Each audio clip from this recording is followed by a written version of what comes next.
the first to know Nsem-Pii. Lawyer Paul Admochiri. Na etiefo ene de ensem na abawie. On se NDC fo ne omo propaganda ene de asem ni nyina achi omo. Na awiwi omo se amoako ne edu. His Excellency. The press conference okoye afedi omo nkasa wate na oto. Na wote ensem a kafa galamsey ho. Se se die the civil society chase say brada. Ama ensem a ekoso because na wonim say o pam san krofo na am robbery bedoso and na wo gina Nsem-Pii so kan say yen koso na say yen declare state of emergency na this for adam ka say sorry na ye die wuri ni ma wuru koso na eno na the civil society Erastus donko say what nsem a say Mahama just say ensem mu dua o mu chase gidigidi say tamani yebu say galancio urefi ene de wunya kokoduro gina Nsem-Pii so aka akere ye say wo declare and as wo ye bibia amafo be unemployed na that time they no munya unemployment na enkosora na ana because na mo pese mo benefit on the galamsey na mo winning power no say said enye de abroadwo sa mo de eje ekufo afemu ye mo presence of hero very soon Ghanaians be mu say His Excellency na ado dankwa ekufo ado ono letimi de ne presidency to of fighting galamsey who gina Nsem-Pii na fight galamsey asema kan say unemployment and robbery bedoso until you are not ready to do that and even who dey legal and look at all these therefore yanko na lawyer Paul lose control the way civil society no kasa yanko ni woti emresia. But over the past 9 months since you became president, the turbidity levels in the water bodies have worsened, according to the Water Resources Commission. Ghana Water Company supports this by saying that they've had to shut down several treatment plants because the water sources are too polluted for them to process. Besides that, we know that there have been increased incursions into forest reserves for galamsey. We've also heard from your transport minister that we are importing more excavators than ever before, over 200 a day. My question about this is about its effect on the economy.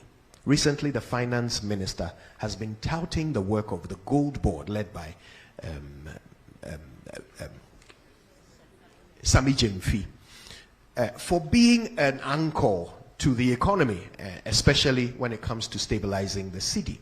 My question is, does your government know, is your government able to tell the difference between gold from galamsey and gold from regular concessions when the Gold Board is buying gold from local producers?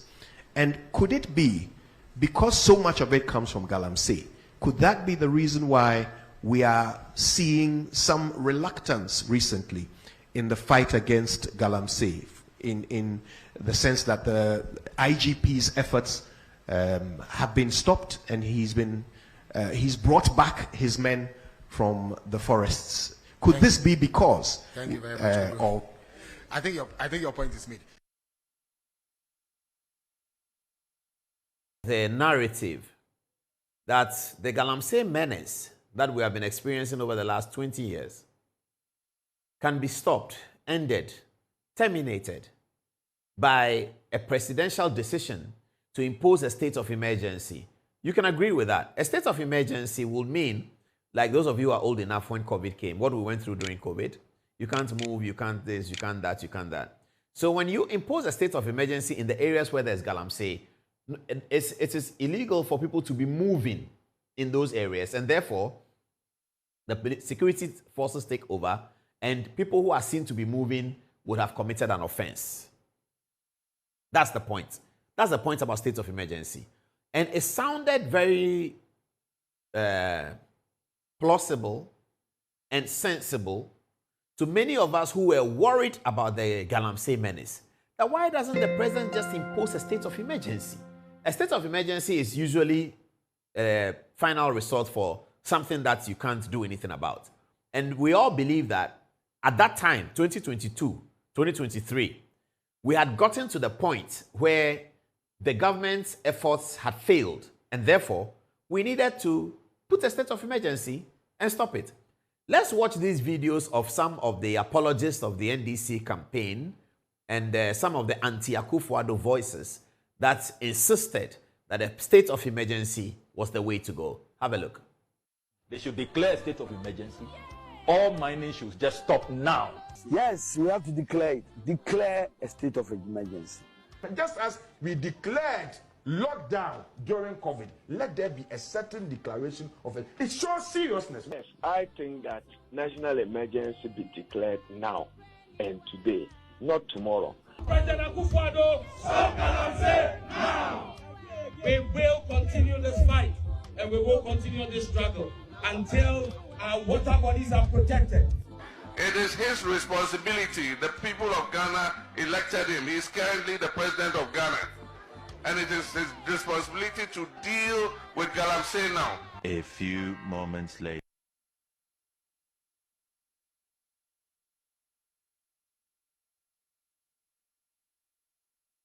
You saw the video.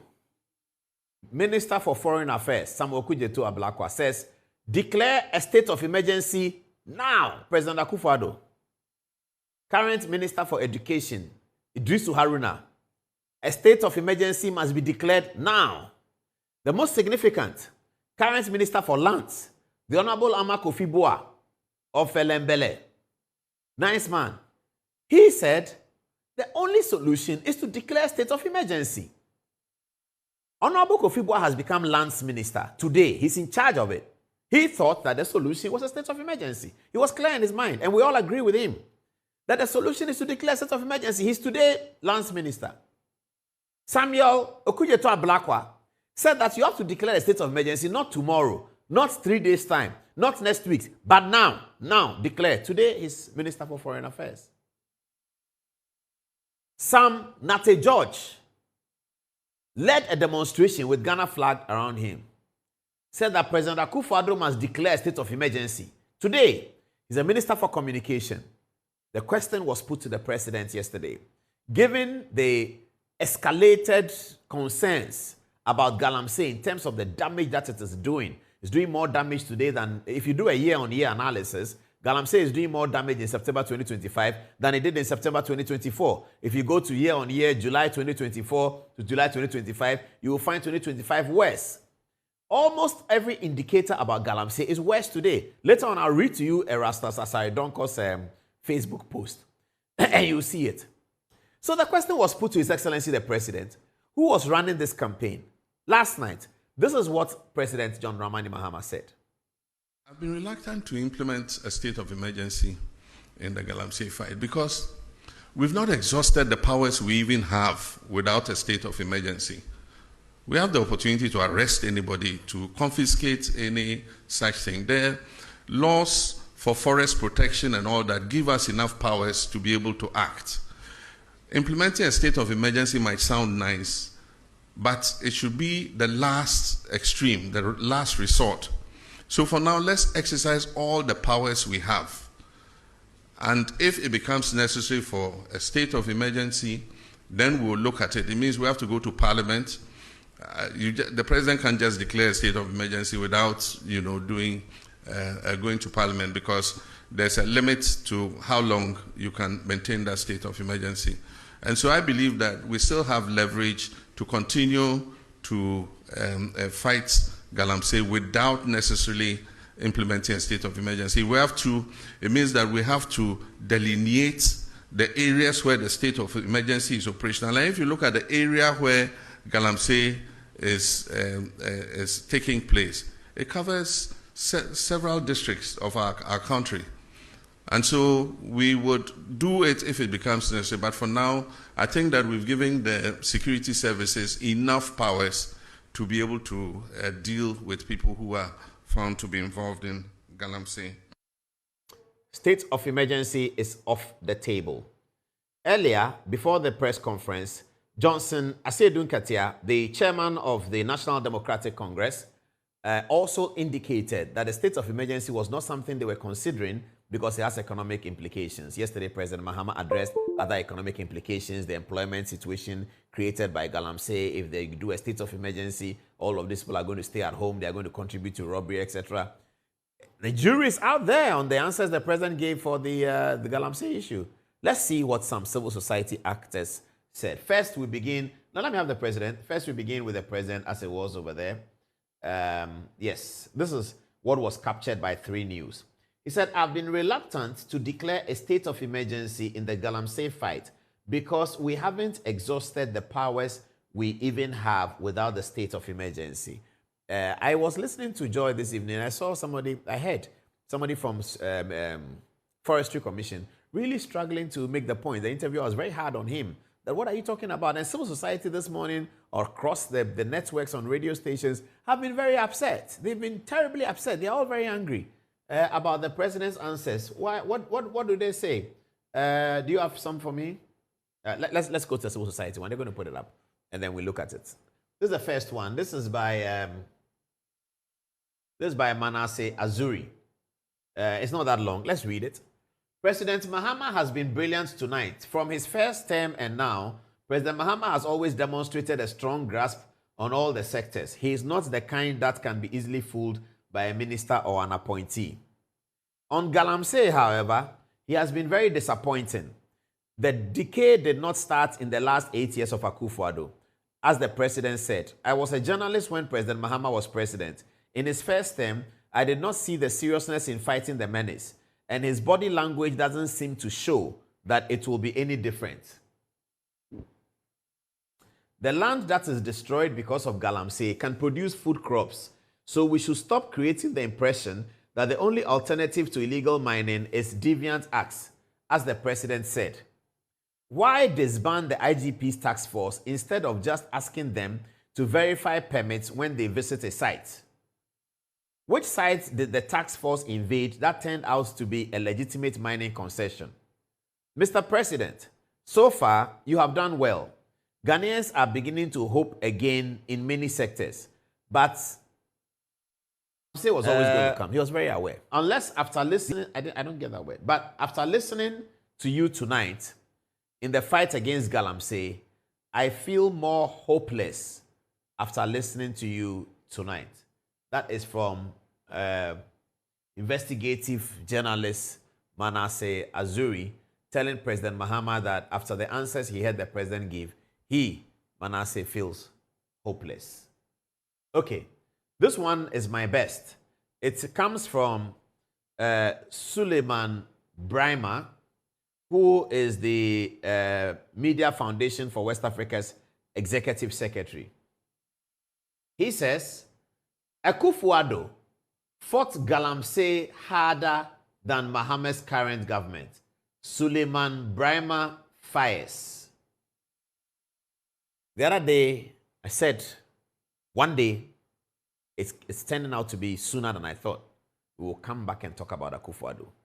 One day, very soon, when things settle, and we now can feel, and I've seen it. I saw the berating of J.A. Kufuor in 2008, what everybody said. Today, everybody says Kufuor is a hero. We will come back and see that sometimes the heat of the situation, sometimes the anti-propaganda, which can be vile, can even be evil, it can cloud our imaginations given the economic circumstance. And then it sort of takes away the real judgment that we should deliver. Otherwise, how is Suleiman Brima? I'm not done with Suleiman Brima. Let me finish with it. How is Suleiman Brima talking about Akufo-Addo in a positive light in reference to John Dramani Mahama? It is only because he has seen John Dramani Mahama's governance, he's seen Akufo-Addo's governance, and so he sits in a position to be able to do the analysis. And in his context, relating to Galamsey, which is one of the pivotal points for which the NPP lost the election, one of the pivotal points for which Dr. Bawumia was outvoted and people didn't even turn up, one of the pivotal points which was heaped on Akufo-Addo, and it was said that Akufo-Addo's presidency is the worst that Ghana has ever had. Worst that Ghana has ever had. The one who introduced a major social intervention policy. They said that his government is the worst that Ghana has had. And that was heaped on Dr. Bawumia, of course. Today, in September, Suleiman Brima says, Akufo-Addo fought Galamsey harder than Mahama's current government. Ooh. Is it true?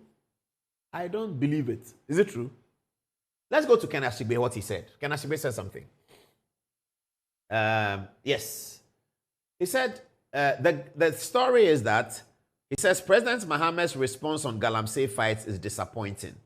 The Ghana Coalition of Galamsey has criticized President John Dramani Mahama's response to the country's ongoing illegal mining crisis, describing his comments during Wednesday's presidential encounter as uninspiring and failing to reflect the urgency of the environmental emergency facing the nation. That's Ken Ashigbe. I'm not saying much. I'm just relying on people. This is the most interesting one. It's by Erastus Asaridonko. And please get me the Shamima Muslim's response to the thing, the one I sent. We'll do that. A post of 2024 about Galamsey. And Shamima has written a response. I like viewers to see that. Shamima Muslim is the deputy government spokesperson at the office of the president. Miracles Abuaje is Dr. Baomia's spokesperson. Erastus Asaridonko, a journalist who has distinguished himself and gained significant reputation for focusing on environmental issues, and he's almost the authority on Galamsey in terms of reporting and in terms of knowing what is really happening. I'm happy that the coalition works with him and everyone works with him. I'm happy that multimedia have given him a space to be able to do the environmental thing. This is very, very nice. I like that. Erastus Asaridonko, congratulations. He says as follows: the president did not inspire hope and urgency in the fight against Galamsey. He watered down on a very precious situation, just as he has done always. I don't know whether that's fair. He said he watered down on a very precious situation, just as he has done always. The always parts, I'm not sure about it. Erastus, always means what? Yes, precarious. He watered down a very precarious situation, just as he has done always. It's the always that I'm concerned about. The always, I don't know where it's coming from, but I don't know how fair that is. Let's move on. His posture reflected complicity on the infractions on the ground, whistling down a decapitation to a broken arm. I totally disagree with him on the withdrawal of the IGP's men and accusing them of not knowing the difference between legal small-scale miners and illegal miners. That is a total fallacy. It shows, Erastus says, that is either the president was ill-briefed about the situation in the ground, or he was totally clueless of what happens on the ground. Or maybe he is also joining the bandwagon of deliberate spinning of falsehoods in a bid to give the dog a bad name to hang it, unquote. Erastus goes further. He says, I challenge the president to name a single licensed small-scale mining entity that is mining responsibly on the ground. What is a small-scale mining entity doing, he asked, in a forest reserve when the law does not give permits to same to mine in a forest reserve? Who licensed small-scale mining companies to be mining inches away from the rivers Pra, Ankobra, Tano, Ofin, Ayensu, Bia? Ofin and the others were the task force. Ofin and the others where the task force arrested them. In a normal civilized society, it is not the police that is clothed with law enforcement. In a normal civilized society, he asked, is it not the police that is clothed with law enforcement? How different are nature crimes? Quote, every policeman gets up and goes after illegal miners. By, unquote. By implication, he's saying that nature crimes are no longer crimes at the local level unless identified by NIMOS. That's the Blue Water people, I believe. Is the president respectfully asking local police to stay away from nature crimes, and for that matter, Galamsey, just like it happened under the previous administration? It's equally disappointing to hear the president say, quote, we can't be chasing after them when we have not provided them alternatives, unquote. Excuse me to say, he says, it's just like telling the armed robbers, money doublers, and scammers to continue with their criminal activity until government finds employment for them. I'm sorry, he says. This is not the president of a country that has more than 60% of its water bodies polluted and laden with heavy metals. This, he continues, is not the president of a country with 44 of its forest reserves attacked in a spate of 8 years. He says further, this is not the president of a country whose towns and villages and highways have been taken over by haphazard illegal mining. This is not the president of a country whose muddy rivers are polluted the sea. This is not the president of a country whose forest reserves are turning into miles of pits and gullies waiting for another generation to seek loans to reclaim them. This is definitely not the president of a country whose newborn babies are registering childhood cancers, deformities, and strange ailments from irresponsible mining. This is not the president of a country that is worried about the grave environmental suicide, crippling cocoa production, and contaminating its cocoa exports. The IGP's men did a good job. They were fearless. They have their flaws, but they brought the nonsense under control. Mr. President, some of your party executives and appointees who were not happy with the way they were pouring sand in their gari started a propagandist agenda to give the dog a bad name and to hang it. Today, as I write after the president's submissions and compromised, in quotes, compromised position on Galamsey, many illegal miners are meeting in Samamboy and other areas. They say they've been asked to go back and erode the gains we made. Let's serve a warning. Mr. President, you are repeating the mistakes of the previous regime and you know the consequences. I find it a bit lame, some of your answers to the questions on Galamsey. We all know that Blue Water Guard is not the solution to mining on water bodies. The solution lies in a strong statement that certain areas are no-go areas for mining. My worry is that we have a citizenry so divided by partisan politics that they reason like blind people to the truth about their very existence. The future of generations is being decimated. Instead of looking at the bigger picture, many Ghanaians are minding their own business. Those who speak are only seeking partisan leverages to please the political class. Some of us will continue to push strongly the situation on the ground and do our bit as journalists. The media we have consistently is failing this country. If only we would be serious about this, we could help push us all towards responsible mining. An epistle from the very disappointed, frustrated, and angry journalist in the mines, Erastus Asaridonko of the Multimedia Group. Previous regime as well.